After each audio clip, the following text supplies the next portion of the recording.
Jésus, tu es digne d'être loué, glorifié, magnifié, salmodié. Car c'est toi un jour, dans les jours de ta chair, tu as présenté avec l'âme et de grands cris des prières et des supplications à celui qui pouvait te sauver de la mort. Tu as été exaucé à cause de ta piété et tu as appris l'obéissance, bien tu sois le Fils, par ce que tu as souffert. C'est pour cela aussi que Dieu t'a souverainement élevé et il t'a donné le nom qui est au-dessus de tout nom, le nom de Jésus par lequel tout genou fléchit dans les cieux, sur la terre et sous la terre. Et qu'au nom de Jésus-Christ, toute langue confesse que Jésus est Seigneur à la gloire de Dieu le Père. Nous l'avons confessé, nous le confessons, Seigneur, dans la liberté que tu nous as donnée, car tu es notre Seigneur. Mais un jour, même ceux qui ne t'ont pas accepté comme Seigneur, même ceux qui n'ont pas cru à ton évangile, ils n'auront pas le choix, car ils confesseront un jour que tu es Seigneur. Cette réalité, merci Seigneur pour vraiment ta sainte présence de ta Seigneurie, non seulement sur nos vies, dans nos cœurs, mais dans ce lieu, qui nous conduit Seigneur à table que tu as choisi ce matin, le menu, afin que nous puissions savourer, goûter ta parole avec toi. Merci Jésus pour ce plateau de ta parole délicieuse, merveilleuse que tu nous présenteras ce matin, dont je suis qu'un instrument, Seigneur, un canal pour cela, mais que ton esprit et la source inspirée de toute parole, tu mettras dans ma bouche. Qu'il soit ainsi, Seigneur, je me dispose pour cela, que ton onction tombe sur ma personne et que ton esprit m'inspire dans ton projet pour chacun de nous. Merci Seigneur de disposer les cœurs, disposer, ouvrir, renouvelle notre entendement, ouvre nos oreilles spirituelles afin que nous entendions bien, Seigneur, toute la portée salutaire de ta parole. Merci Père, je prends autorité au nom de Jésus dans ce lieu pour chasser tout esprit de sommeil et tout esprit de distraction. Je vous chasse dans ce lieu, je vous chasse dans les corps, maintenant au nom de Jésus. Donne gloire maintenant à ton nom, Seigneur, et conduis-nous. Merci, Père. C'est dans ce grand nom majestueux que nous avons chanté et nous avons prié, Jésus-Christ. Amen. Alléluia. Donc, asseyez-vous, frères et sœurs.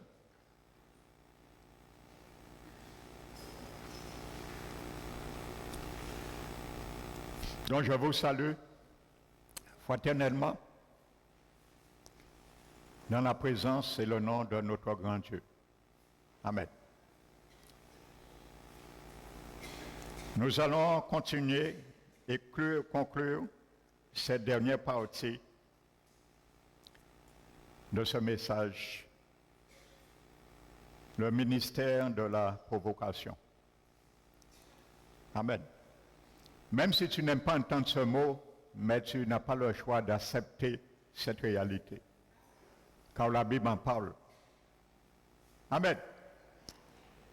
Donc nous allons continuer, je crois que c'est la 4e partie, qui sera concluante aujourd'hui. Amen. Afin que tu saches, que je sache, que chaque fois le Seigneur utilisera un ministre de la provocation pour nous, nous saurons déjà quoi faire. Amen. Nous serons déjà préparés. Et c'est ce qui est bien avec notre Père Céleste. Il nous prépare toujours. Amen. Donc, je disais, pourquoi Anne se complaisait en quelque sorte, et qu'est-ce qui a poussé Anne à ne pas confronter la réalité de sa stérilité? Amen. Parce qu'en quelque sorte, elle était trompée, si je peux dire, par une double portion de viande et l'amour d'un homme, Elkana, son mari. Mais je le redis, je parle spirituel, car le Seigneur ici m'a établi pour parler un langage spirituel. Donc malheureusement, il y a ceux et celles qui ne sont pas exercés, qui n'ont pas une bonne acuité spirituelle pour décrypter parfois ce langage. Je te conseille, si tu es dans le cas, je ne l'espère pas, mais si toutefois, on ne sait jamais, je te donne quand même une recette. Prie le Seigneur, comme Paul avait prié pour ses disciples, afin que Dieu vous donne un esprit de sagesse et de révélation et qu'il illumine les yeux de ton cœur. Comme ça, tu verras. Et l'acuité spirituelle sera aiguisée pour comprendre les choses spirituelles. Amen. Donc, je vais m'entretenir ce matin aussi avec toi pour nous démontrer que nous pouvons être aussi séduits, trompés par certains aspects aussi qui se présentent aussi dans nos vies, comme un Elkana. Alléluia. Donc, elle recevait des 2 portions de viande, l'affection, et il n'y a rien de mauvais dans cela. Mais dans le domaine spirituel, c'est dangereux. Alléluia. Bien souvent, le Seigneur nous montre dans le domaine purement physique, il y a certaines choses, comportements qui sont louables. Mais lorsque nous le calquons sur le monde spirituel, le domaine spirituel, ça peut être dangereux. Alléluia. Donc ne faisons pas amalgame entre les choses purement physiques et les choses spirituelles. Amen. Donc du seul fait que son mari lui donnait, prodiguait des soins, de l'amour, nous ne pouvons pas l'ignorer. La satisfaction de cet amour et d'une 2 portions de viande dont Anne se mettait à l'abri du plein fardeau de son état de stérilité. Donc parfois, il y a certaines choses qui pourraient nous mettre à l'abri aussi d'un fardeau. Et ce fardeau qui pèse sur nous nous décrit et nous montre notre stérilité dans un domaine quelconque. Amen. Donc certains soins, certains avantages peuvent nous mettre aussi à l'écart, à côté de ce fardeau, afin que nous ne puissions pas trop nous en occuper et nous préoccuper de ce qui nous tient à l'écart de ce fardeau. Et je vous apprends rien, il y a quelqu'un qui est expert dans ce domaine. Donc je ne vais pas nommer son nom, je pense que tu le connais. C'est l'ennemi de ton âme. C'est l'ennemi de mon âme. Alléluia. Amen. Donc je m'étais arrêté dimanche dernier, c'était en introduction.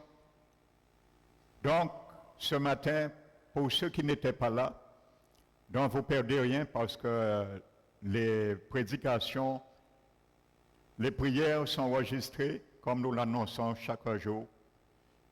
Ils sont enregistrés, vous pouvez les avoir gratuitement. Donc c'est encore une grâce.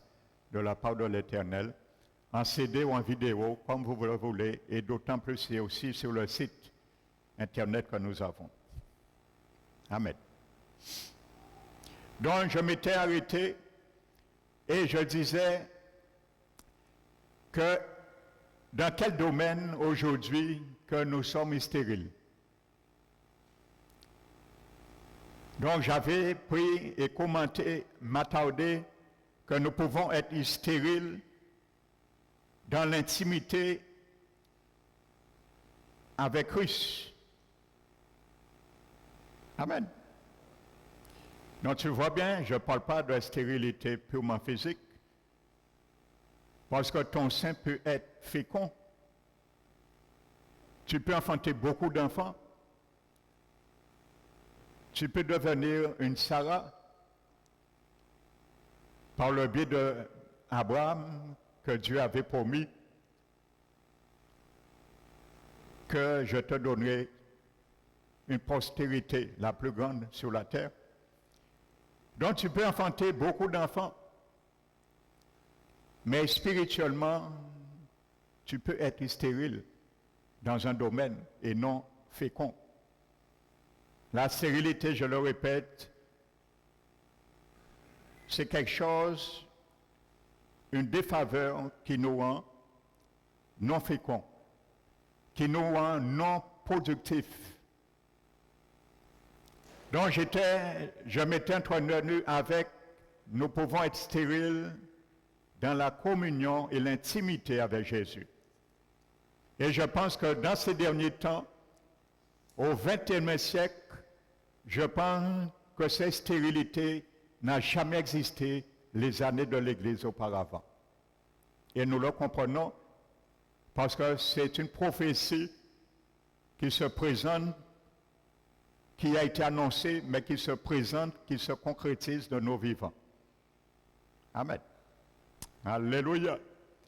Et l'objectif de cet enseignement, ce message, c'est que si tu es dans un cas, que tu puisses sortir au plus vite et porter ce fardeau que l'Éternel a mis sur toi. Et ne le mets pas à côté et ne laisse rien te mettre à l'abri de ce plein fardeau. Alléluia. Donc nous pouvons être stériles dans les fruits de l'esprit. Amen.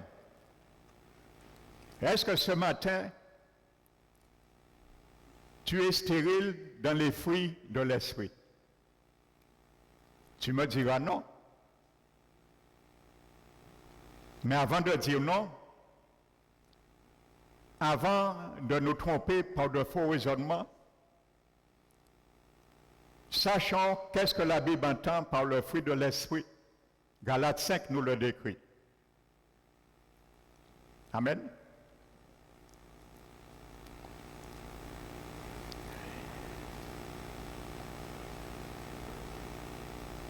Vous savez, vendredi,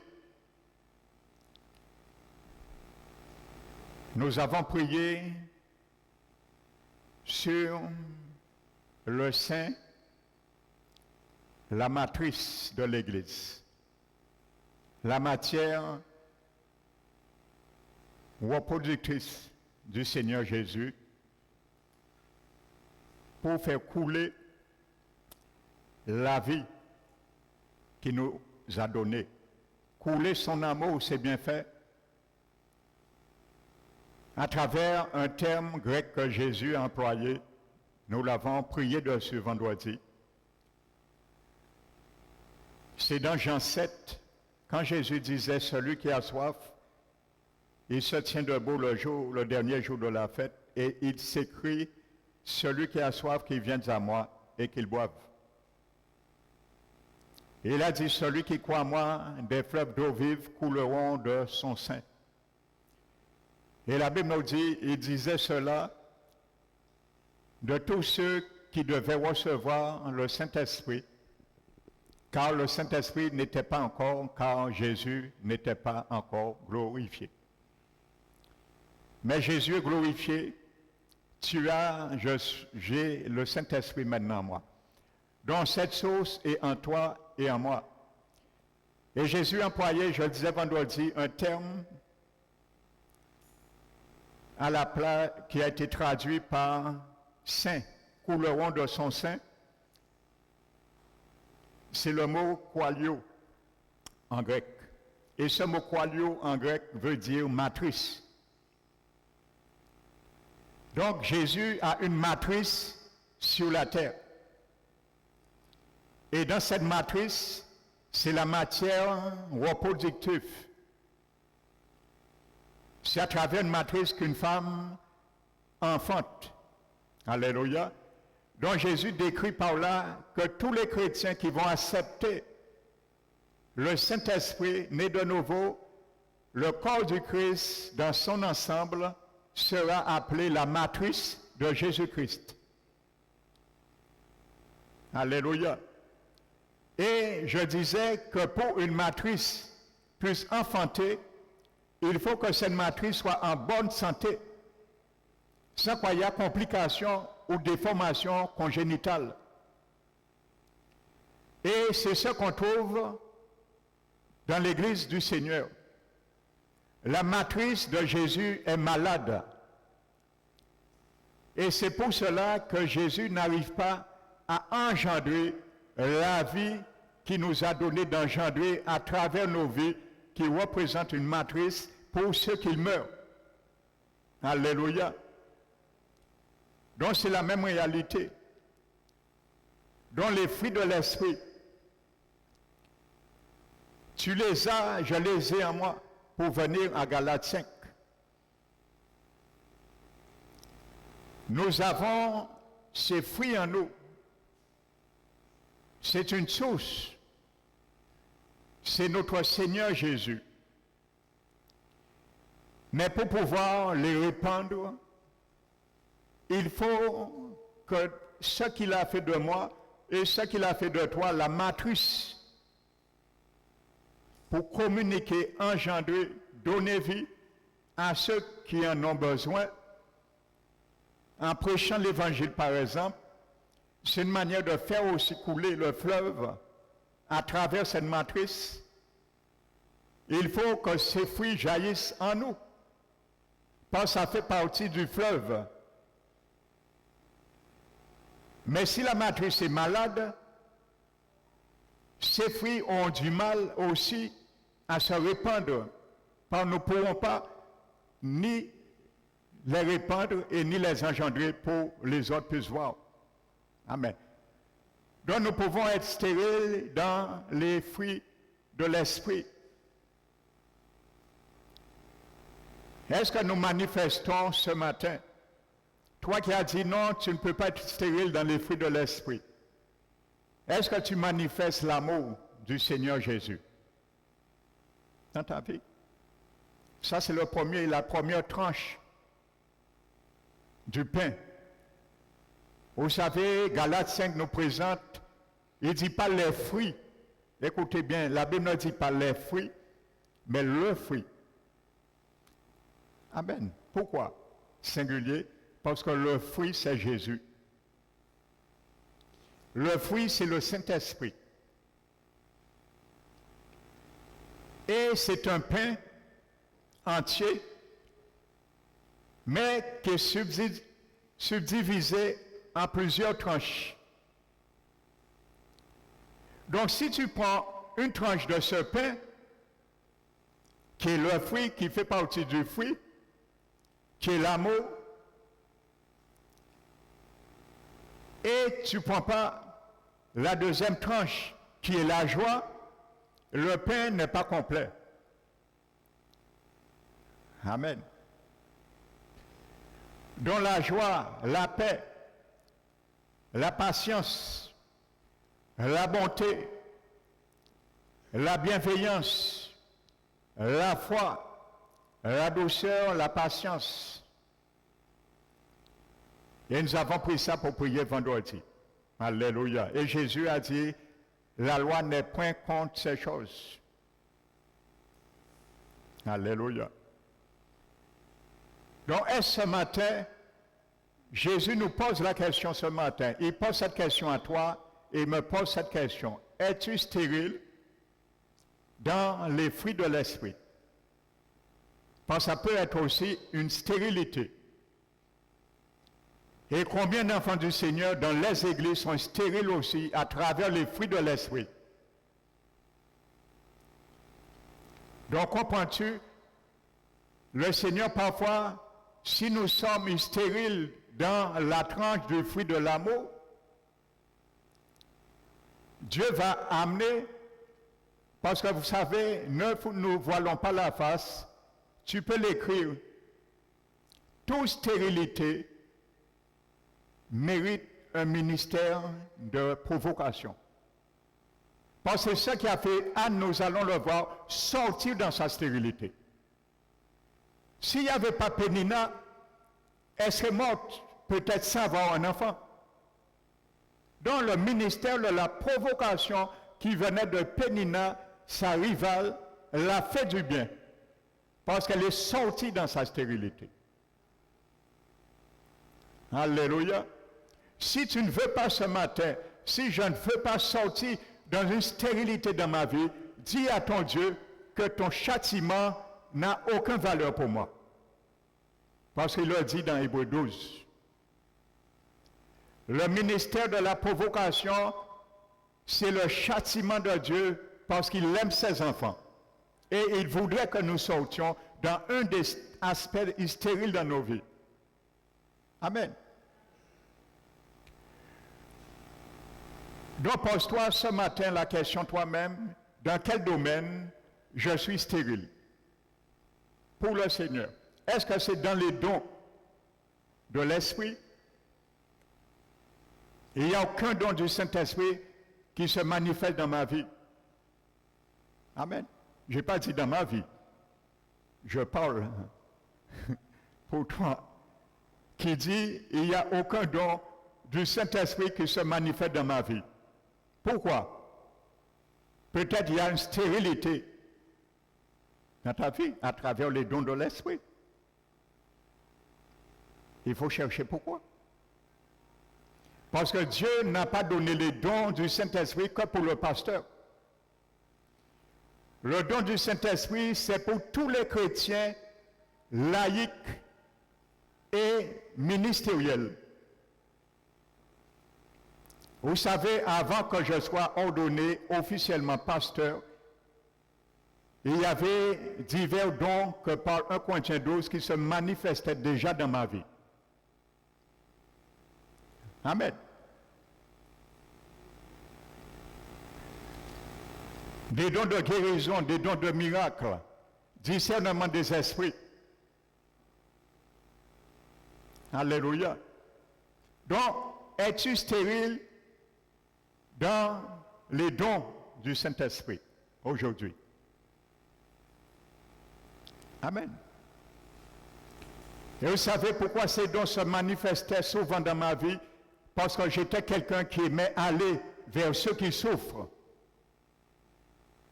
Le Seigneur me conduisait souvent à aller visiter des malades dans les hôpitaux. Et en restant humble, je peux vous dire, au CHU, que j'ai eu à laisser l'empreinte du Seigneur Jésus dans beaucoup de chambres au CHU. Alléluia. Donc, il faut que quelque chose te pousse pour que le Seigneur puisse agir. Alléluia. Donc, es-tu stérile dans les dons du Saint-Esprit aujourd'hui? Es-tu stérile dans la prière aujourd'hui? Tu n'arrives pas à prier chez toi. Si tu n'arrives pas à prier chez toi, je te conseille quelque chose. Ne rate pas la prière ici le vendredi. Ça va te booster. Alléluia.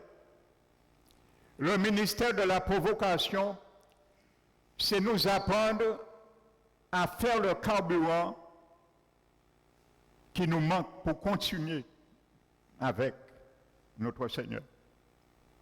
Amen. Donc ce matin, pose-toi la question, toi-même. Que je me pose la question moi-même. Alléluia. Mais comme nous avons vu, Anne était stérile, mais pas trop dérangée. Et la mortification de Pénina l'a amenée à pleurer, à jeûner. C'était simplement un aspect d'apitoiement. Parce que toutes les femmes ont des enfants. Moi, je suis une femme, je veux un enfant. Et il y a beaucoup d'enfants du Seigneur, ils se calquent sur les autres. Aujourd'hui, c'est une grosse voiture. Tout le monde a cette voiture, je veux aussi. Et on n'a pas vraiment besoin. Aujourd'hui, on entend dire, ah, j'ai déjà 40 ans, j'ai déjà 50 ans, 55 ans, moi, je veux me marier. Et il se marier, obligatoirement, la personne s'oblige à se marier parce qu'il a 40 ans, 50 ans. Montrez-moi dans la Bible un verset qui donne l'âge pour se marier. Montre-moi dans la Bible un verset qui te donne un âge pour te marier. Mais tu veux te marier parce que Dieu veut que tu te maries, mais parce que tu as 50 ans. Tu vieillis et tu veux te marier parce que tout le monde se marie. Amen. On veut faire comme tout le monde. Mais on ne cherche pas à travers vouloir faire comme tout le monde la volonté de Dieu pour nous. Peut-être je ne veux pas que tu te maries. Pourquoi? Il sait pourquoi. Peut-être il est en train de te préparer, mais tu ne veux pas être préparé et tu veux te marier, non parce que tu ne veux pas que Dieu te prépare, mais parce que tout le monde se marie et tu as un âge, tu veux te marier. Amen. Mais lorsque Anne a compris, il faut mettre ce raisonnement de côté, à ce moment, vous allez voir, elle s'est retirée. Elle s'est mise à part de toutes ces agitations et elle a cherché Dieu et elle a eu l'enfant. Alléluia. Amen. Vous savez, en grammaire, on nous a appris que tous les mots, tous les noms, les mots qui se terminent par AL, ont leur pluriel qui se termine en AUX. Amen. Donc, le mot général, au pluriel devient généraux. Le mot maréchal, au pluriel devient maréchaux. Ainsi de suite. Mais le même prof de français, ce prof a dit que ça s'appelle la règle générale. Nous sommes d'accord, les jeunes? Les enseignants, nous sommes d'accord? n'a pas trompé moi. Mais ce même prof a appris aussi que dans la liste qui constitue la loi générale des mots qui se terminent par AL et qui prennent AUX au pluriel, il y a quelques mots qui font exception. Et ça s'appelle la règle de l'exception. Mais dans la règle de l'exception de ces mots, il n'y en a pas beaucoup de mots. Il y a très peu. Parce que c'est la règle de l'exception. Ça veut dire chacal, on ne va pas écrire au pluriel chaco. Donc c'est un mot qui fait partie de la règle de l'exception, contrairement comparé à la loi générale. Amen.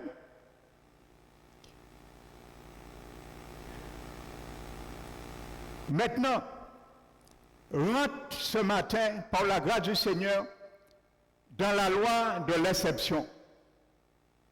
ne suit pas la loi générale. La loi générale, c'est pour tout le monde. Mais soit dans la loi, la règle exceptionnelle avec Jésus. Parce qu'il y a très peu de mots dans cette règle, la règle exceptionnelle. Et c'est pour ça que Jésus avait dit, il y a très peu de gens aussi qui rentrent dans la porte restreinte, étroite et resserrée. Parce que lorsqu'on veut faire comme tout le monde, on suit la loi générale, on se perd bien souvent. Amen. Comme je disais, on veut se marier à toute force. Je ne dis pas le mariage n'est pas bien parce que moi-même, je suis marié. Amen. Donc, je parle spirituellement. Il y a ceux qui se calquent sur ce que font les autres. Ça, c'est la loi générale. Tout le monde va à la plage le dimanche parce que c'est une coutume. Il fait beau, il y a soleil, et c'est bien d'être le dimanche en famille, dans la plage. Ça, c'est la loi générale. Mais dans cette loi générale, tire pour toi la règle exceptionnelle. Un dimanche, tu dis non, ce n'est pas tout le monde qui est à la plage le dimanche. Moi, mon dimanche, c'est pour mon Seigneur. Alors, je fais de cette loi générale une règle exceptionnelle pour moi. Et je ne fais pas comme tout le monde. Alléluia. Parce que ça peut t'assister aussi. C'est une forme d'assistanat dans ta stérilité avec ton Dieu et qui t'empêche d'être productif. Il y a un leader un jour qui m'a dit, il m'a dit, lui, le dimanche, il est libre de se lever ce matin, il dit, je n'ai pas pour bien et famille en moi. Privilégier la mère au culte. Et il a dit, après lever un jour, a décidé de regarder la télé au lieu d'aller le dimanche. Il n'y a rien. C'est mal. Ce sont des principes que l'adversaire, ce sont des Elkanah qui vont te dire, mais non, pourquoi tu pleures, pourquoi t'agites-tu, pourquoi tu veux sortir dans cette stérilité? Je ne vaux pas mieux que 10 enfants, 10 fils. L'ennemi sait aussi nous présenter ce plateau. Il ne va pas nous dire, est-ce que je ne vaux pas plus que 10 fils? Mais il va te dire, est-ce que je ne vaux pas plus que 10 feuilletons? Combien d'enfants du Seigneur aujourd'hui, ils sont stériles dans leur communion avec Dieu parce qu'ils connaissent tous les feuilletons qui se trouvent dans tous les canaux de la télévision. Et vous ne pouvez pas être stérile dans la communion avec Dieu? Des canaux, c'est la règle générale. J'ai dit canal, donc je rentre dans la règle générale, canaux. Alors quand Dieu va amener demain Pénina pour toi, pour te secouer devant la télé, tu vas dire quoi? Tu vas dire que tu n'aimes pas ce message que le pasteur Emmanuel prêche?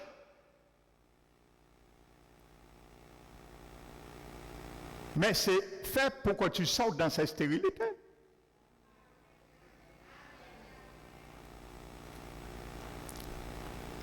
J'ai écouté un homme de Dieu qui l'a dit, il a visité l'enfer avec Jésus.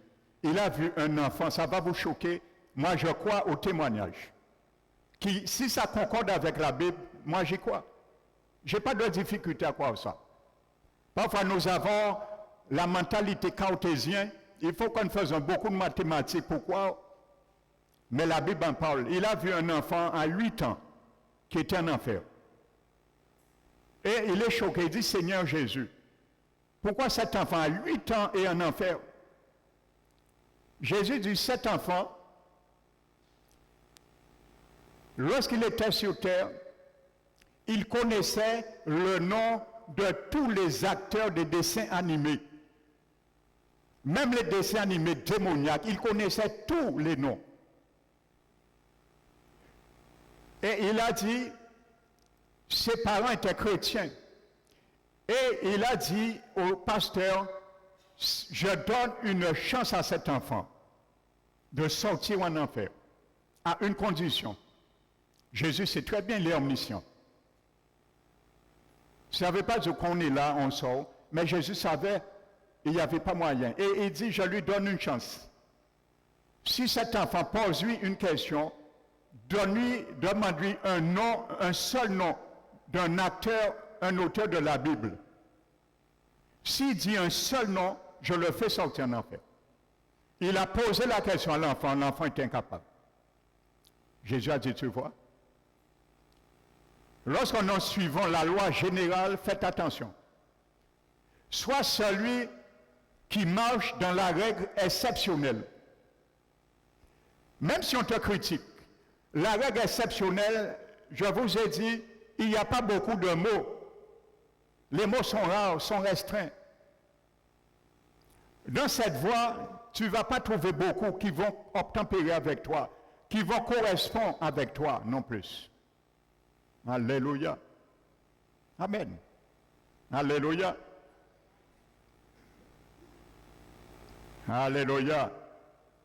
Si tu es d'accord avec la parole de Jésus, donne un bel amen à Jésus. Pas un amen pour le pasteur Manuel, pour Jésus. Si tu es d'accord avec sa parole. Alléluia. Donc, qu'est-ce qui a trompé? Qu'est-ce qui nous trompe aujourd'hui? Pour nous assister. Est-ce que c'est un beau salaire? C'était 2 portions de viande et de l'affection de Elkanah. Mais qu'est-ce qui nous trompe aujourd'hui? Pour nous assister dans la stérilité.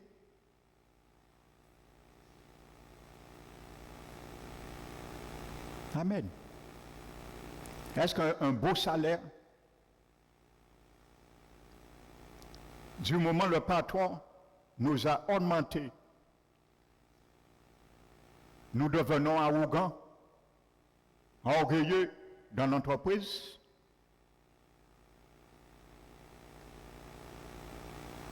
Ça peut nous assister aussi dans une forme de stérilité.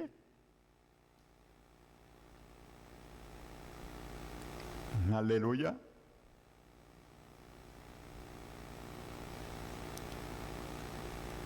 Est-ce que c'est un beau mariage? Moi, je suis tranquille, j'ai aucun problème dans mon mariage. Est-ce que c'est ça aussi?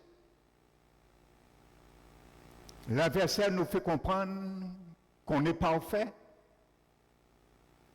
ce qui est illusoire, illusion, et il peut nous assister comme ça aussi. Or, nous sommes dans une stérilité, mais il nous assiste par là.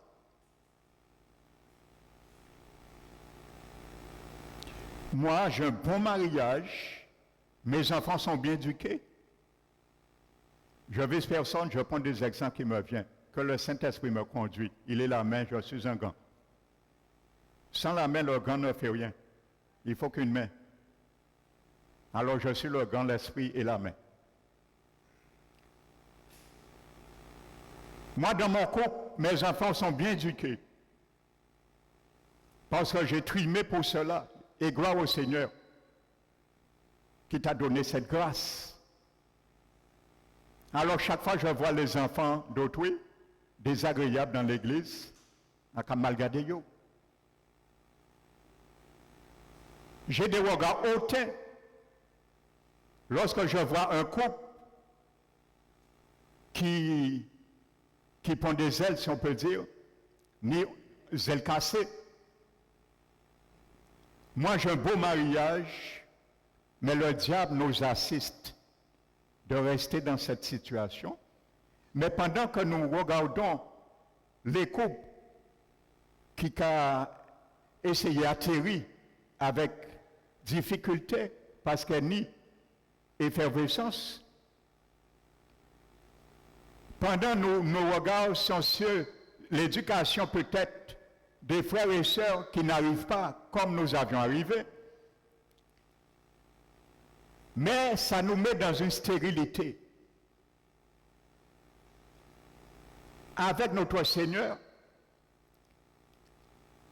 et ça nous complaît de rester dedans, parce qu'on se calque. Moi, j'ai un beau mariage, j'ai une famille parfaite, ce qui n'existe pas.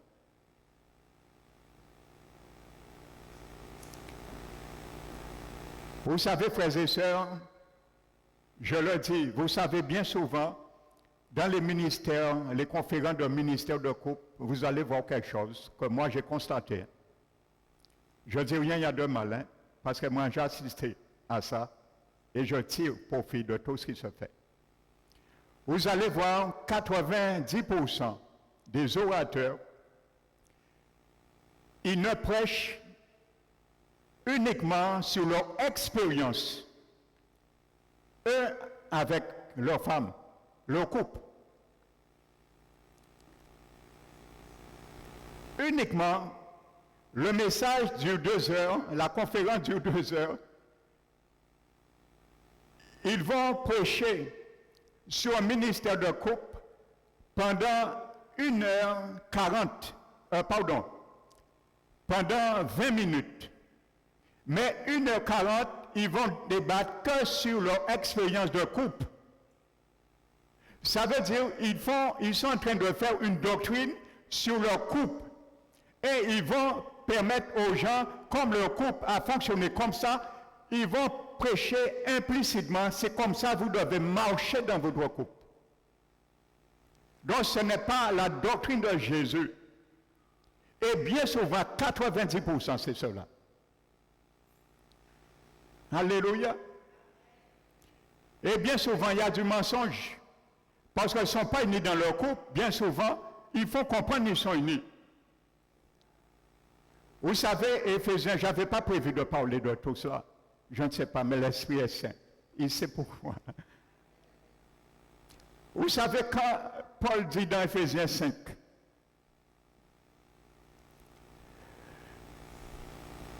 Marie, aimez vos femmes, comme le Seigneur a aimé l'Église, c'est donné pour elle. Afin de la faire paraître, de la laver, la purifier par l'eau de la parole, afin de la faire paraître saint, pur, irrépréhensible. Donc, comme, vous savez, dans une comparaison, il y a 3 choses. Il y a un comparé, un comparant et un comparatif.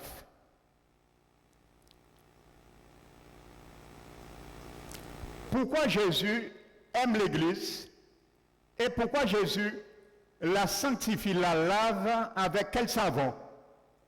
Qui peut me dire le nom du savon que Jésus lave son Église? L'eau de la parole. Amen. C'est ça la Bible a dit. Pourquoi? Pour la faire paraître. Eh bien, la tromperie bien souvent de certains orateurs, il faut comprendre que leur femme, par exemple, est soumise à 100%. Ce n'est pas vrai. C'est pour masquer une doctrine. Amen. Parce que si ta femme te respecte, ta parole, ta vie le fait du bien, elle devait paraître aussi devant les hommes irrépréhensible, sans tache, sans ride. Est-ce que vous comprenez? Donc bien souvent, ce n'est pas le cas. Amen. Donc je ferme cette parenthèse. Alléluia. Amen. Donc, qu'est-ce qui nous assiste dans la stérilité? Est-ce que c'est un bon salaire? Est-ce que c'est un bon travail? Est-ce que c'est un bon couple, un bon mariage? Tout ce qu'on peut dire. Amen. Vous savez, dans le monde, il y a ce qu'on appelle l'assistanat du gouvernement. Et, gloire soit à Dieu, ça existe. Ça veut dire qu'il y a des actions menées des subventions au profit de ceux qui sont démunis, ainsi de suite, ça existe dans tous les gouvernements. Amen. Et selon ce que je sache, la France est le premier. C'est pour ça que tous les étrangers essaient de venir clandestinement en France parce qu'il y a un bon avantage là. Je ne vous apprends rien. Mais vous savez, frères et sœurs, l'ennemi aussi, il a son système aussi, hein, pour tenir aussi les gens à l'aise.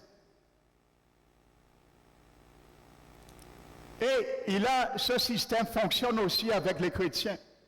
Et il tient beaucoup d'enfants de Seigneur dans ce système aussi, pour les assister. Vous savez, il y a des gens qui n'ont rien, donc les subventions les assistent. Mais il y a aussi dans le monde spirituel, l'ennemi, l'adversaire donne aussi certains assistants. Il assiste aussi. Pourquoi? C'est pour que les chrétiens, bien souvent, restent assis sur le banc de l'apostasie. Donc, il les assiste. Il les donne RSA. Et spirituellement, je parle. Hein? Il les donne un genre de RSA, RMI aussi, pour les assister aussi.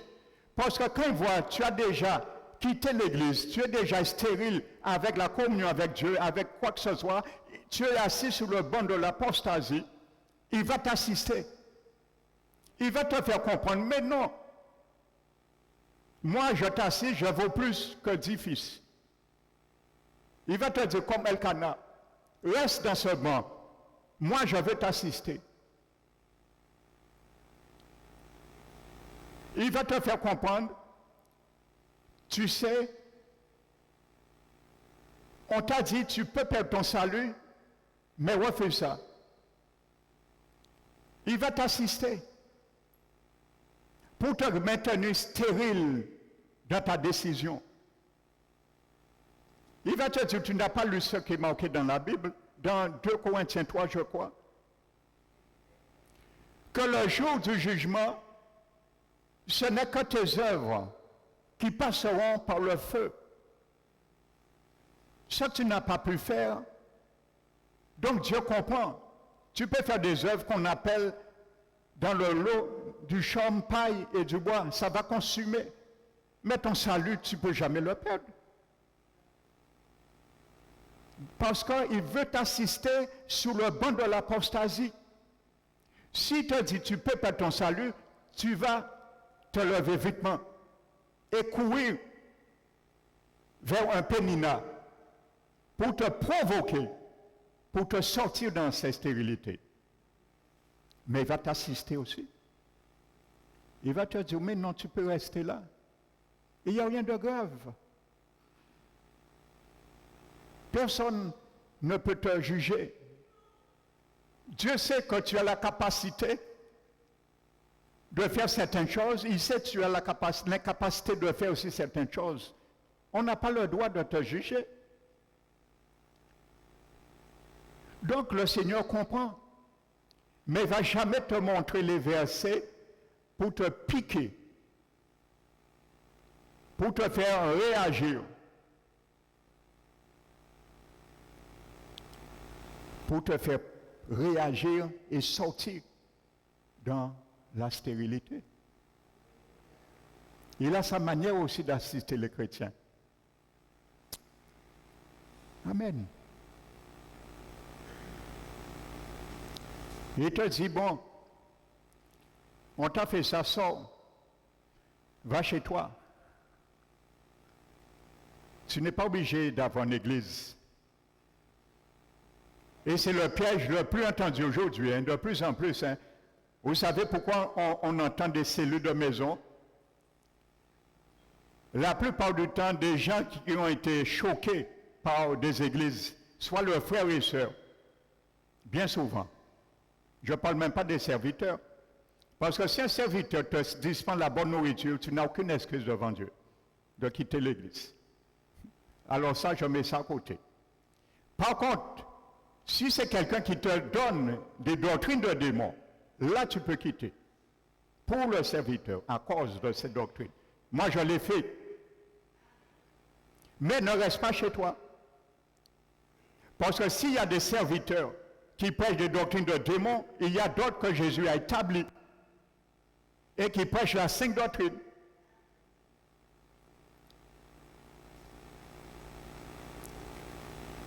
Donc tu vas partir et le diable va t'assister. Il va te dire, mais tu peux aller faire des réunions en groupe. Mais tous les gens qui sont en groupe, bien souvent, ce sont des gens qui ont le même, comment dirais-je,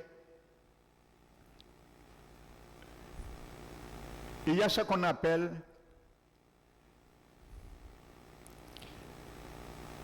des groupes sanguins différents. Si je peux dire, ils ont le même groupe sanguin. Si on analyse dans le laboratoire du Seigneur, on verra ce groupement de chrétiens blessés, chétifs, ont le même groupe sanguin. Ils ont les mêmes blessures. Chacun va vous raconter la même façon leur histoire, les mêmes blessures, les mêmes aspects, les mêmes comportements, les mêmes réflexions, les mêmes langages. Ils ont les mêmes groupes sanguins. Et Jésus a dit, tout ce qui se rassemble se ressemble. Et les mauvaises compagnies corrompent les bonnes mœurs. Donc, ils sont là et ils demeurent. Et bien souvent, là, c'est du n'importe quoi. Parce que maintenant, ils sont moins assistés par le Seigneur Jésus, mais ils ne sont plus assistés par l'ennemi. Donc l'ennemi les donne aussi des avantages, pas sociaux, mais des avantages spirituels pour les assister aussi. Il dit, vous voyez, vous n'êtes pas aussi bien que si vous étiez là. Maintenant, personne ne va vous maltraiter. Mais ils ne seront jamais maltraités entre eux, parce qu'il y a tous les mêmes groupes sanguins là. T'as là, ça, si maltraiter ça là, c'est ça, il fait sortir. Il peut faire. Donc on se sent bien. Le diable va dire, vous voyez, ou pas bien là alors. Mais il te tient loin du fardeau de ta stérilité pour te mettre en cause.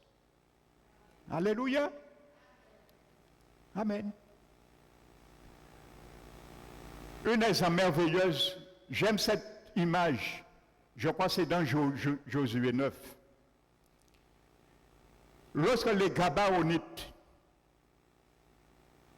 par le truchement de la tromperie, voulaient s'épargner de combattre, ils ont élaboré un plan pour faire alliance avec Israël. Et ils sont venus, et Josué, Israël a fait alliance avec eux. Ils se sont laissés tromper. Ils ont fait alliance avec eux. Et la Bible nous dit, les Gabaonites étaient des gens du même territoire d'Israël, mais ils ont fait comprendre qu'ils viennent d'une région lointaine. Et ils ont fait comprendre à Josué de faire alliance avec nous, parce que où nous venons, nous avons le droit de ne pas nous soumettre à toi. Amen. Et ils sont venus et ils ont présenté, pour tromper Josué, ils ont présenté des vieux vêtements déchirés. Pour bien montrer, ils viennent de loin, mais c'est mon territoire, voisinage là. Ils ont porté des outres fêlés, raccommodés, des vieilles chaussures et leur pain qui était sec et en miettes. Et il a dit, voyez, voici les preuves que nous venons loin de notre pays. Et c'est ça, voici, frères et sœurs, une merveilleuse image de l'assistanat chrétienne. Un chrétien qui est assis sur le banc de l'apostasie. Voici les clichés. Ils vont vous dire, par leur manière de vivre, Jésus n'est plus Seigneur dans ces compartiments dans ma vie, comme les Gabaonites. Alors Josué ne traite pas dans ces domaines. Donc ils vont vous dire aussi, il y a des domaines dans ma vie que Jésus n'a pas le droit d'exercer sa seigneurie. Et ils vont nous montrer dans certains domaines. Le vieux vêtement, c'est le chrétien qui démontre que Jésus n'a plus le droit de gérer sa vie parce qu'il est libre de se revêtir comme il veut.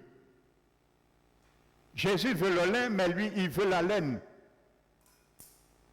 Il veut la compromission. Les vieilles chaussures déchirées, c'est le chrétien qui démontre que sa marche n'est plus en phase avec la marche de Jésus.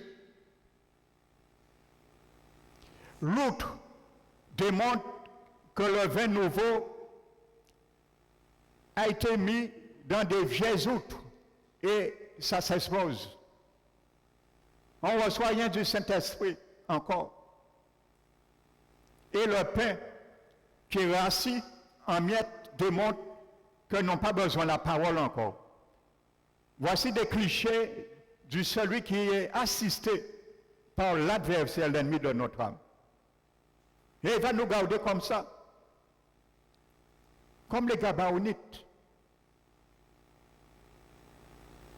Amen. Donc comprends-tu que Jésus ne prend pas peine contre nous quand il nous voit dans telle situation? Il va envoyer des péninas pour faire nous sortir dans cette situation-là et nous booster de sortir avant le moment, frères et sœurs. Alléluia.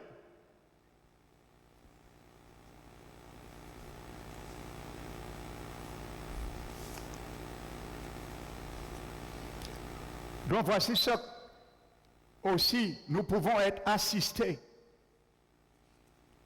et être assis dans le danger et nous ne savons pas. Mais elle était séduite pour un certain temps, mais pas pour toujours, frères et sœurs. Amen. Elle était stérile, je continue. Reprenons 1 Samuel 10.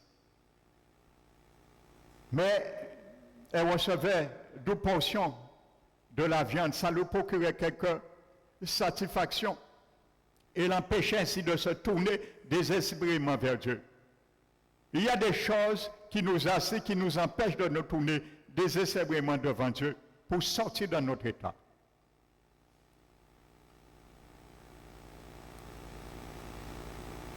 Donc ça semble légitime, un mari qui nous aime et d'avoir leurs 2 portions de viande.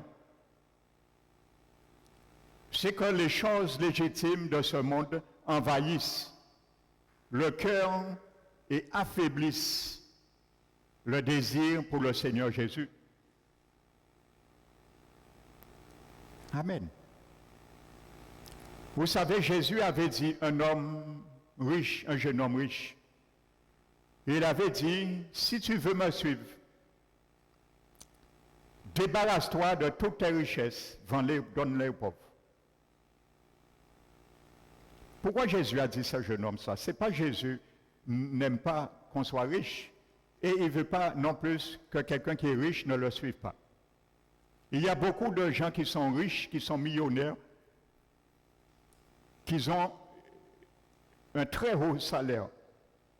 Ce sont des gens qui sont chrétiens. Et ils ne mettent pas ça en premier. Donc ce n'est pas ce que Jésus nous décrit. Jésus parlait spirituellement. Amen. Jésus disait,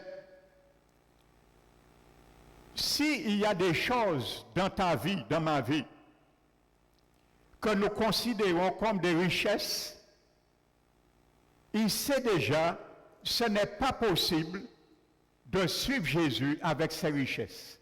Jésus le sait, parce que notre cœur sera partagé. Jésus nous dit d'avance que de retirer ses richesses dans nos vies, parce que nous ne pourrons pas le suivre. C'est impossible. Amen. Il y a des richesses que nous aimons et nous ne voulons pas donner au Seigneur dans nos vies. Et c'est pour cela que le Seigneur a dit, ce n'est pas possible. Il a dit de vendre tout cela. Amen.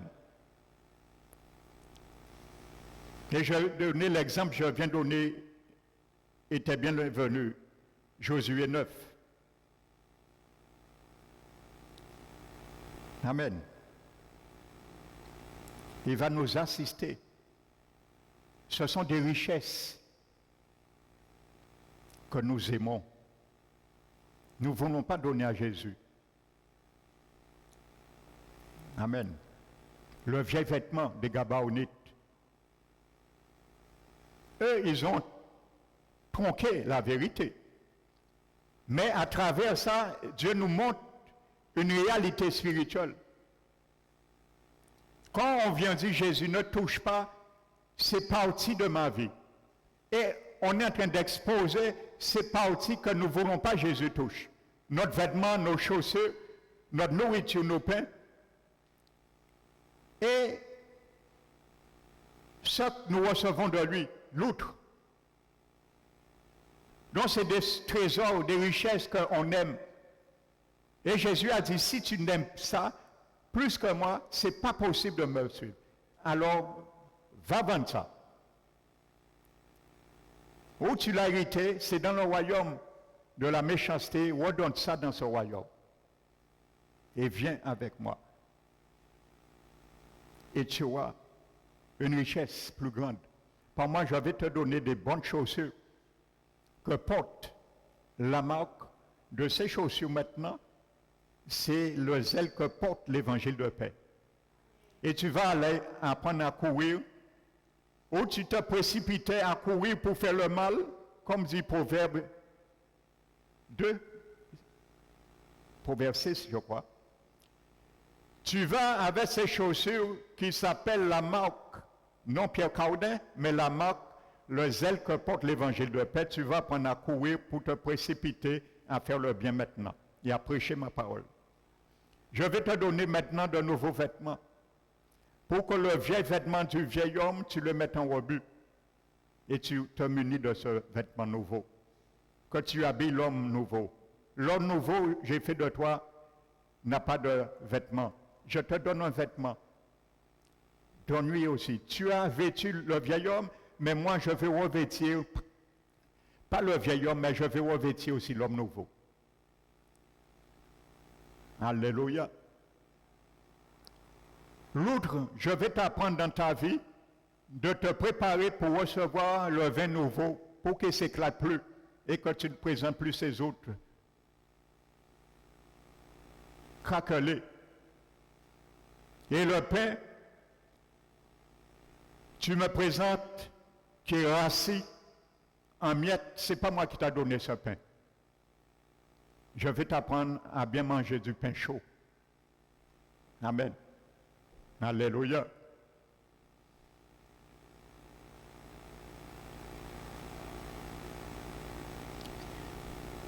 Donc il y a beaucoup de choses, vous voyez, il peut nous assister aussi dans notre état de stérilité. Amen. Peut-être même des petites choses.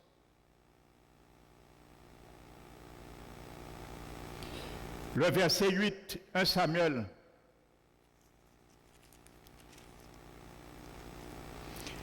Elkana, son mari, lui disait, Anne, pourquoi pleures-tu et ne manges-tu pas? Pourquoi ton cœur est-il attristé? Est-ce que je ne vaux pas pour toi mieux que 10 fils?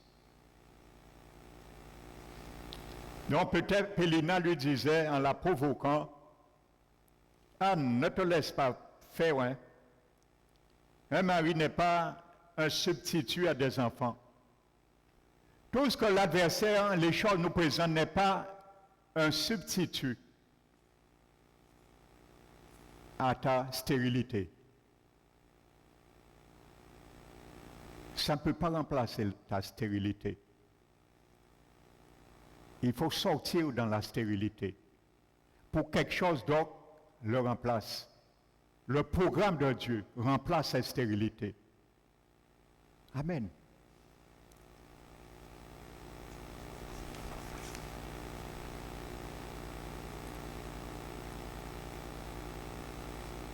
Et c'est là que Pénina a réussi. Je vous disais dimanche dernier, quand le ministre de la provocation est arrivé à gérer la situation, il se retire. Mais tant il n'y a pas de résultat, il va demeurer. Maintenant, le résultat arrive et gloire au Seigneur. Amen. Comment le résultat est arrivé? Le verset 9. Anne se leva après que l'on eut mangé et bu à Silo. Le sacrificateur Élie était assis sur le ciel près de l'un des poteaux du temple de l'Éternel. Maintenant, Anne se leva. Après peut-être plus de 10 ans, elle était assise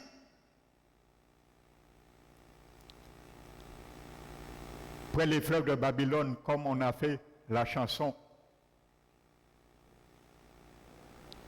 Amen. Combien de fois sommes-nous assis dans une stérilité? Jésus veut ce matin que tu te lèves comme Anne. Il faut que tu te lèves un moment. Parce que si nous étions toutes bien nous là, nous pourrions entrer en royaume là. Il faut nous lever un moment. Eh bien, Anne, lever un moment. Il faut que Pénina te fasse comprendre, lever au petit goutte. Et là, se laisser Elkana chauffer en stérilité, parce qu'il y a double viande et y a mieux. À part on substitue à enfant. Ce que l'ennemi essaie de te donner, dis-lui, au nom de Jésus, ce n'est pas un substitut de ma stérilité. Moi, on veut sortir Adam. C'est ça qui intéressait moi. Et en qu'est sorti Adam? Au nom de Jésus. Parce qu'il est levé moi. Il y a un temps pour s'asseoir sur la stérilité. Et il y a un temps pour se lever et sortir dans la stérilité. Confesse-le ce matin. Il y a un temps pour être assis sur la stérilité. Mais il y a aussi un temps pour se lever et sortir dans la stérilité. Qu'il soit ainsi pour toi et moi, au nom de Jésus. Alléluia. Donc elle va se lever.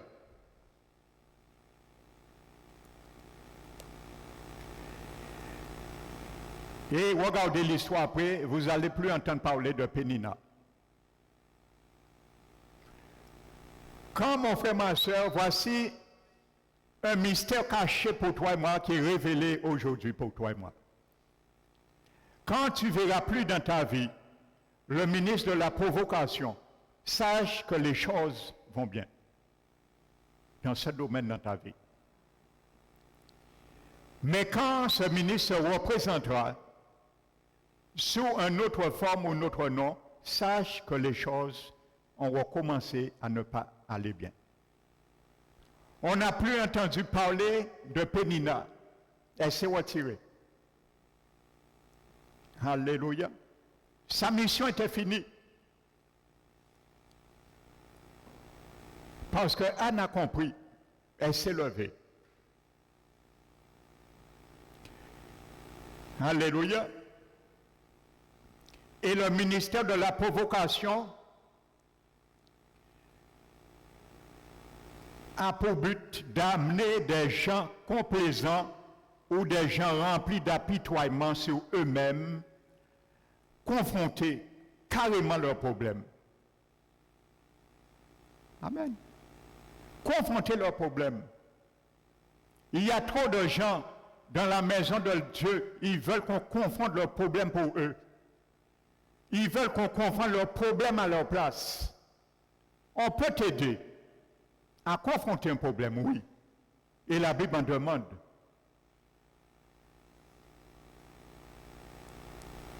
Mais la grande part, c'est toi qui dois le faire. C'est toi qui dois conduire le navire pour t'en sortir. Tu seras accompagné des matelots, mais le capitaine, c'est toi.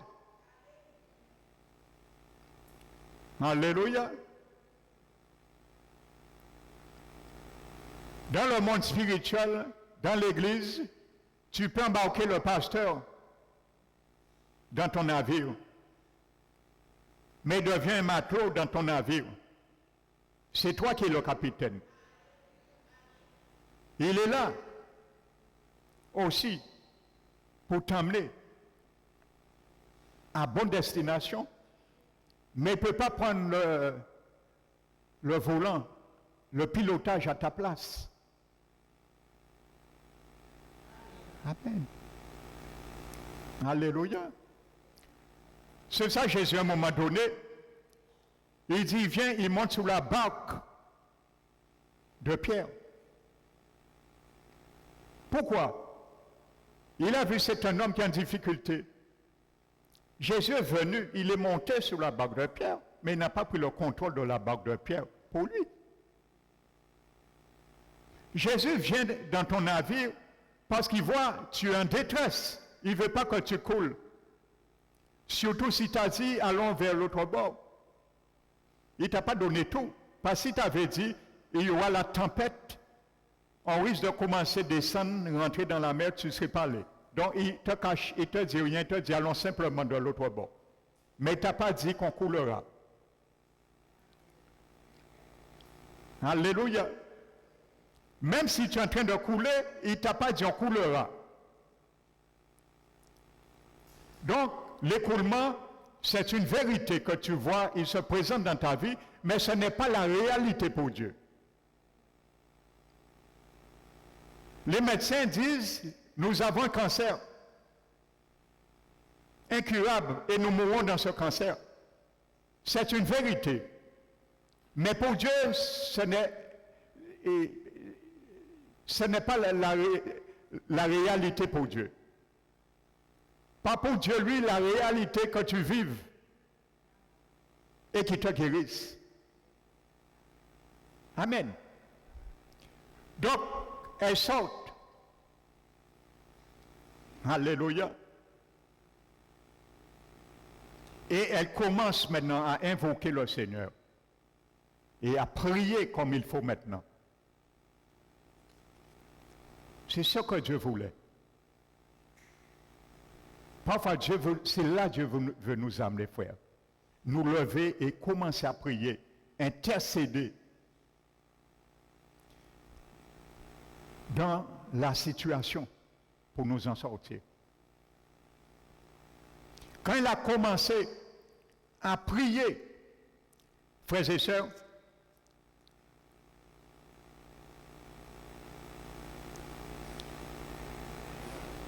la Bible dit que l'année même, elle a eu l'enfant. Tu n'es pas obligé d'attendre 10 ans pour sortir dans la situation. Le jour où tu te lèves, les choses s'accomplissent. Nous allons regarder quelque chose. Prenons Esdras, le chapitre 8.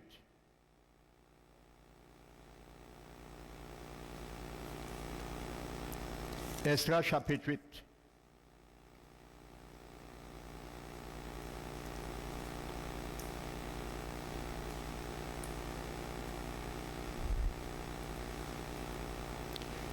Vous savez, le peuple sort d'esclaves, 70 ans, des exilés. Ils vont partir de Babylone, faire un grand parcours et atterrir destination Jérusalem. Babylone veut dire confusion et Jérusalem veut dire, pour ceux qui ne le savent pas, fondation de paix.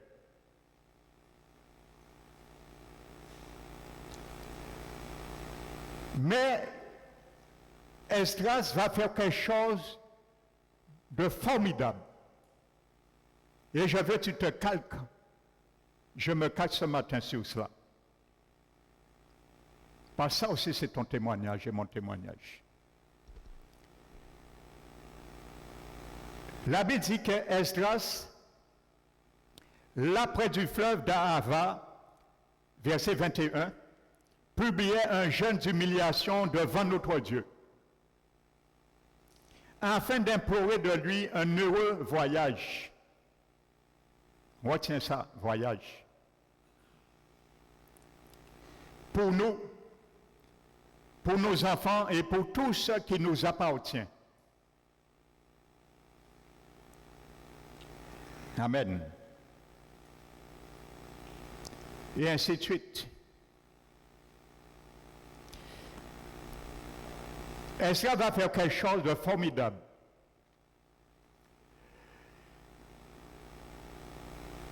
Il ne va pas se tourner vers le roi, bien que le roi lui aurait donné cette faveur de l'escorter avec une protection jusqu'à Jérusalem.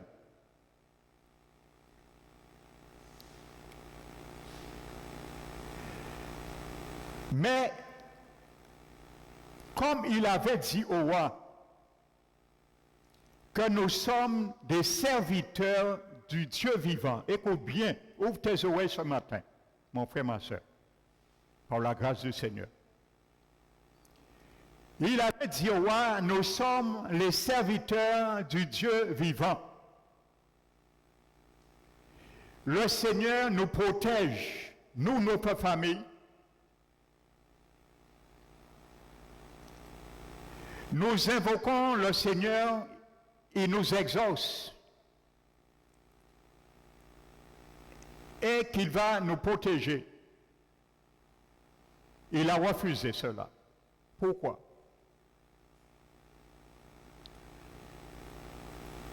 En refusant cela, Esdras fait quelque chose. En témoignant au roi, frères et sœurs, Esdras se mit dans une position d'exécuter. Cette position l'obligeait à vivre selon son témoignage.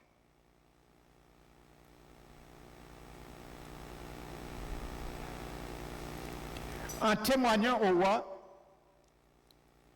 ça l'obligeait à vivre, frères et sœurs, dans l'obligation de son témoignage.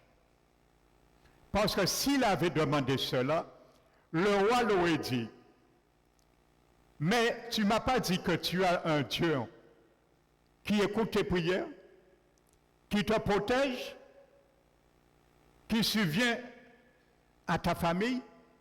Pourquoi tu me demandes? Mais il a refusé. Il s'est humilié dans la prière et le jeûne. Et il s'est tourné vers Dieu.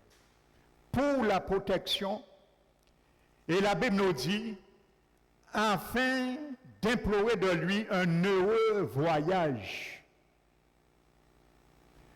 Vous savez pourquoi Esdras a imploré l'Éternel? Parce qu'entre Babylone et Jérusalem, il devait passer avec tous ces exilés plusieurs pays, plusieurs contrées qui sont empestés. La route était empestée de bandits, de malfaiteurs, de brigands. Alléluia. Et non seulement ils marchaient, ils avaient en leur possession leurs femmes, leurs familles, leurs enfants, mais la Bible dit, ils avaient des récipients qui contenaient tous les trésors pour le temple à Jérusalem. Et vous savez, ces trésors pour le temple valaient des milliers de dizaines de milliers de francs. Imaginez-vous, il a pensé qu'il pouvait être attaqué par des bandits à un moment donné. Ils ne savaient pas qu'est-ce qu'ils allaient rencontrer. Ils ont imploré la grâce de Dieu. Et la Bible dit, regardez ce que la Bible dit au verset 31. Nous partîmes du fleuve d'Ara pour nous rendre à Jérusalem.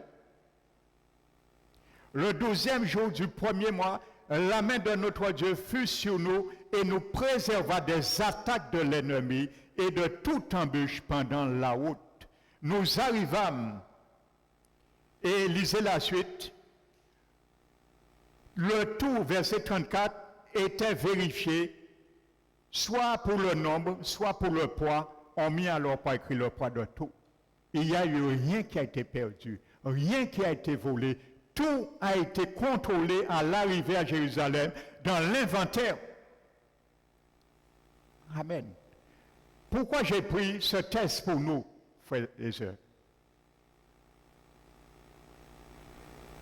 Quand tu acceptes le Seigneur,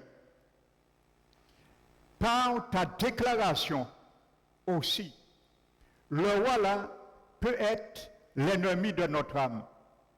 Toutes les situations dans nos vies. Nous avons aussi déclaré que Dieu est notre seul Seigneur. Il pourvoit à nos besoins. Il pourvoit à notre paix. Amen. Et cette déclaration nous met aussi dans l'obligation de vivre selon notre témoignage. Parce que l'ennemi aussi, au cours de notre trajet jusqu'à Jérusalem, il va aussi nous éprouver sur cette déclaration que nous avons faite. Parce que nous voyageons, nous sommes voyageurs. Nous avons aussi un récipient de trésors que nous portons aussi. Nous pouvons nous faire dérober. Il y a des bandits pendant notre pèlerinage et nous ne sommes pas arrivés à Jérusalem. Mais Jésus attend que nous arrivions aussi à la Jérusalem céleste parce qu'il y a un inventaire qui sera fait aussi. Et Jésus va regarder les trésors qu'il nous a donnés. Est-ce que nous sommes arrivés avec tous ou si nous les avons perdus? Si l'ennemi nous a dérobés, il nous a arrêtés, il nous a dépouillés. Amen. L'apôtre Pierre, dans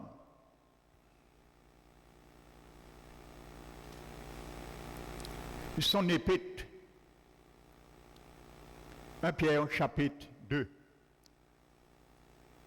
je crois, 1 Pierre 2,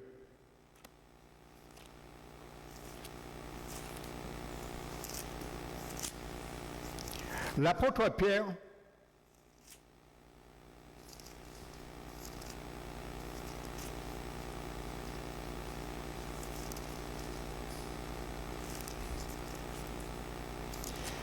nous dit que nous sommes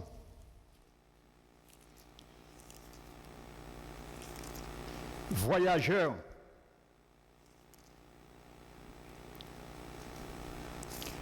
donc 1 Pierre 2, c'est bien ça. Au verset 9, l'apôtre Pierre nous dit, vous au contraire, vous êtes une race élue, un sacerdoce royal, un peuple acquis, une nation sainte, afin de célébrer les vertus de celui qui vous a appelé des ténèbres à son admirable lumière. Il dit, vous qui n'étiez pas un peuple, êtes devenus maintenant un peuple. Vous qui n'aviez pas obtenu miséricorde, vous avez maintenant obtenu miséricorde. Écoute bien le commandement. Il dit, bien-aimés, je vous exhorte comme passagers et voyageurs sur cette terre, à vous abstenir des convoitises charnelles qui font la guerre à notre âme. Tu vas rencontrer des tribus pendant ton pèlerinage de voyage sur la terre qui vont te faire la guerre pour te dépouiller, me dépouiller de ce récipient de trésor que nous devons apporter à la fondation de paix, Jérusalem. Et c'est là que nous aurons la paix totale avec notre Dieu en finalité. À la ligne d'arrivée, ça s'appelle Jérusalem. Il dit, ayez au milieu des païens, en tant que voyageurs étrangers, ayez au milieu des païens un bon témoignage, afin que même là, ils vous calomnient, vous considérant comme malfaiteurs, reconnaissent vos bonnes œuvres et glorifient le Seigneur le jour qu'il les visitera. Ayez un bon témoignage, parce qu'il y a des pays, il y a des contrées qui sont aussi infestés, des bandits, des brigands qui vont essayer d'arracher nos trésors et ne pas nous faire entrer avec ces trésors à Jérusalem. Les convoitises charnelles vont nous faire sans cesse la guerre à notre âme, mais nous dit de nous abstenir, de triompher pour garder ce bon témoignage. Le bon témoignage est un trésor que tu colportes. Le bon témoignage est un trésor que je colporte dans mon cœur jusqu'à Jérusalem. Mais il y a des ennemis au cours de ce voyage qui peuvent aussi m'attraper et t'attraper et le dérober, l'usurper. Amen. Donc, nous devons aussi, par notre témoignage, en tant que Seigneur Jésus, je t'ai accepté. Maintenant, je dois garder ce témoignage, même lorsqu'on me maltraite et me calomnie, me traitant de malfaiteur. Ça ne fait rien, mais Jésus dit, le témoignage que tu as fait, comme Esdras, il a décrit et ça l'a engagé à mener une vie qui l'obligeait à vivre selon son témoignage. Le jour où tu as accepté Jésus, tu as déclaré à Jésus, par cette déclaration, ça t'a obligé à vivre selon ton témoignage. Combien aujourd'hui parmi nous, nous déclarons par notre conduite que nous avons dit faux à Jésus et que nous avons bien besoin que le roi nous assiste, parce que bien souvent ce n'est plus Dieu qui nous assiste.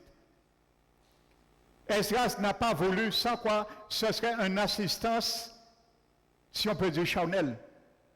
Mais il a cherché l'assistance spirituelle qui était à travers la prière, le jeûne, invoquer l'Éternel. Amen. C'est ce qu'Anna fait. Amen. Il a cherché l'assistance spirituelle maintenant. La volonté de Dieu. Le programme de Dieu pour elle.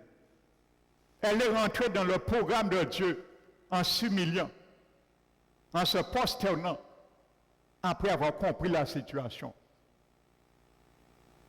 Amen. Et Pierre même dit, encore un verset qui me vient, écoutez bien ce que Pierre dit, encore. Dans le chapitre 3,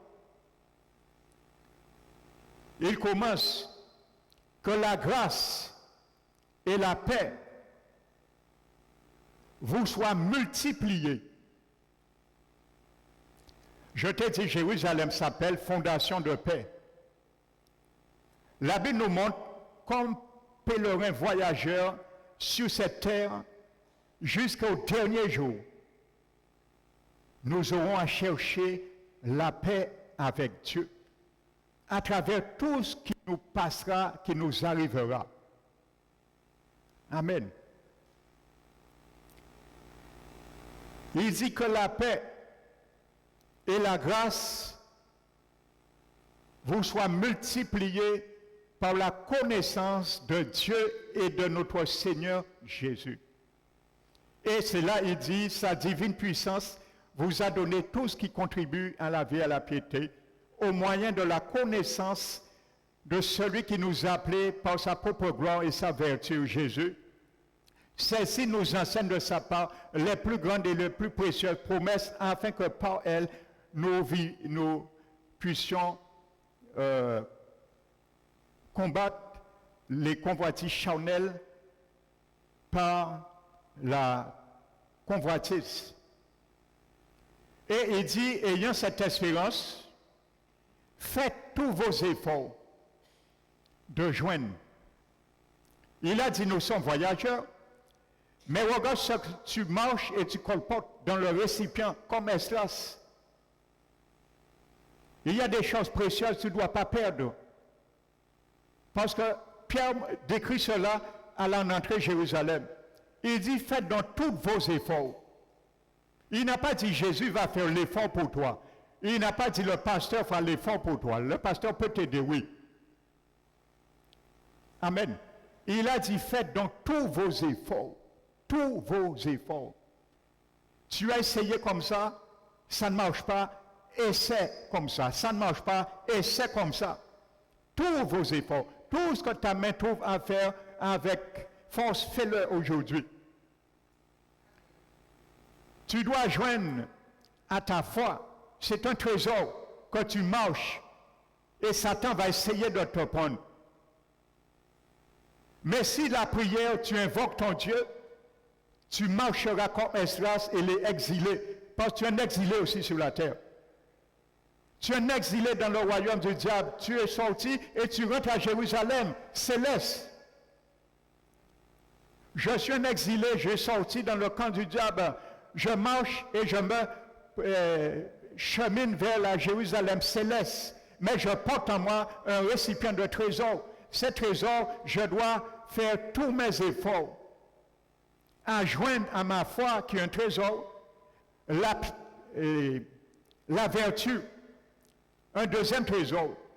À la vertu, la maîtrise de soi. La maîtrise de soi, la connaissance. Amen.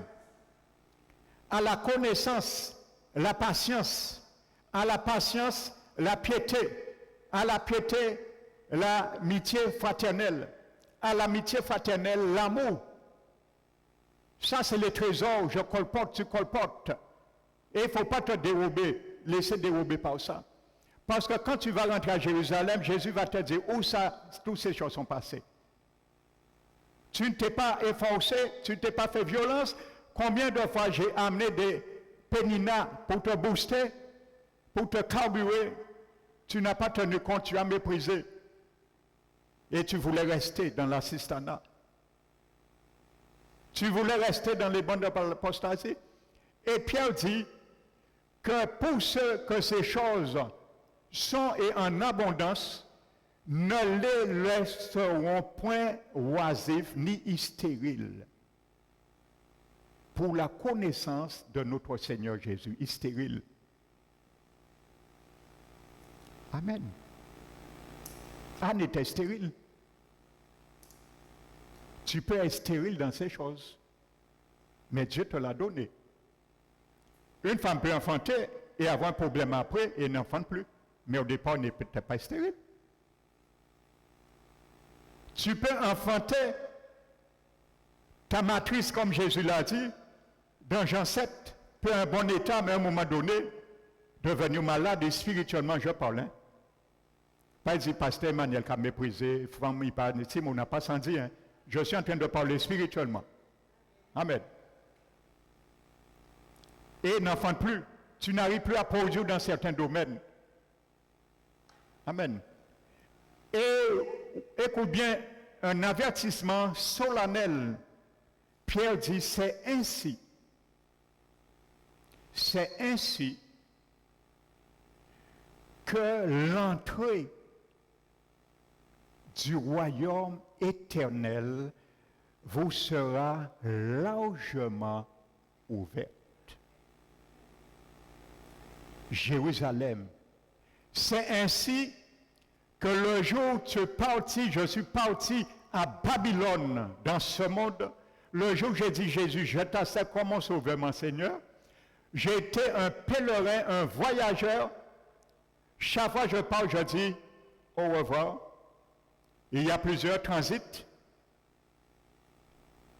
Quand je passe là, au revoir, je ne retourne plus. Je chemine et quand j'arrive à Jérusalem, je vois la porte qui m'est largement ouverte. Et c'est comme ça l'entrée me sera largement ouverte, te sera largement ouverte. Et il y aura un inventaire. La Bible nous dit, il y a eu l'inventaire dans Esdras. Il n'y a rien qui a été perdu. Ne perds rien de ce que Dieu t'a donné, mon frère, ma soeur. Et pour conclure, la Bible nous dit que Anne, elle s'est retirée et elle s'est retirée de cette ambiance. Elkana, Pénina et ses enfants n'avaient pas de besoin. Et ils ne connaissaient pas le besoin de Dieu. Mais celle qui avait le besoin et avait besoin de connaître le besoin de Dieu s'est retirée. Il y a des moments dans ta vie, il faut que tu te retires de certaines personnes. Il y a des moments dans ta vie, il faut que tu te retires, tu coupes les ponts, ne serait-ce peut-être pour un certain temps, avec certaines circonstances. Parce qu'eux, ils n'ont pas la même vision que toi. Eux, ils n'ont pas le même programme que toi et le même programme de Dieu. Eux, ils sont déjà assistés. Ils ont leur faveur, mais ils vont te tenir là, dans la défaveur. Il faut te retirer, anti-retirer. Amen. Alléluia. Ne me méprenez pas. Je ne suis pas en train de dire et de prêcher que si ton frère et ta soeur t'ont fait quelque chose, de te retirer de lui et de ne plus le regarder dans l'église. Je préfère venir sur ça. Parce que mon esprit, il y a quelque chose qui a fait. La Bible dit, si ton frère t'a fait quelque chose, va voir ce frère et ta soeur. Dis-lui, ma soeur, mon frère, tu m'as dit ça, tu m'as fait ça. Et résoudre le problème. Maintenant, si tu sais, en ce qui te concerne, maintenant, si tu vois, il y a des situations, comme je l'ai expliqué, qui t'assistent dans un problème spirituel, tu ne sors pas, et qui risque de te tenir captif dans cette situation, mieux vaut te retirer. S'il y a des frères et sœurs dans l'église, chaque fois que tu es en contact avec eux, c'est toujours racontard. C'est toujours commérage sur un X, Y. Eux, ils n'ont pas besoin. Ils sont déjà assistés. Donc, ils ne vont pas chercher le besoin de Dieu ni ton besoin. Donc, si tu demeures incessamment à continuer commérer, parler à tort à travers de quelqu'un, révéler, comme je disais, chercher des articles pour être le meilleur journaliste de l'église, de local. Si tu vois, tu es en confrérie avec des journalistes, des photographes, eh bien, il faut savoir te retirer un moment. Dis là, je risque de rester toute ma vie dans la stérilité que je cherche à sortir. Vous comprenez? Hein? Sans pour cela ne pas les aimer, les haïr.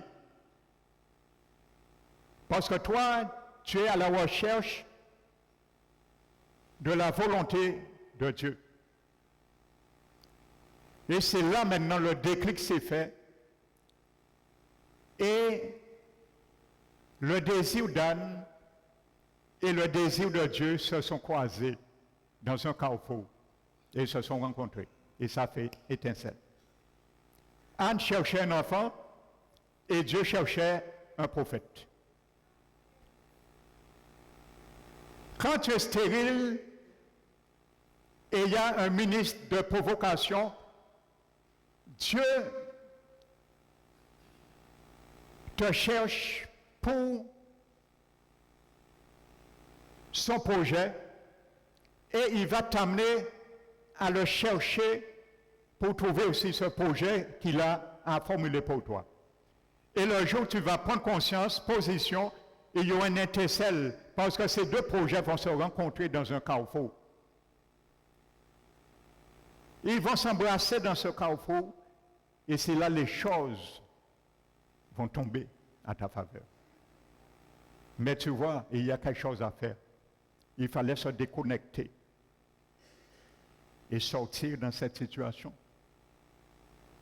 Chaque fois qu'il y a un silo, c'est même bitin là qu'a dit moi, ne pleure pas, je ne suis pas mieux, représente pour toi plus que 10 fils.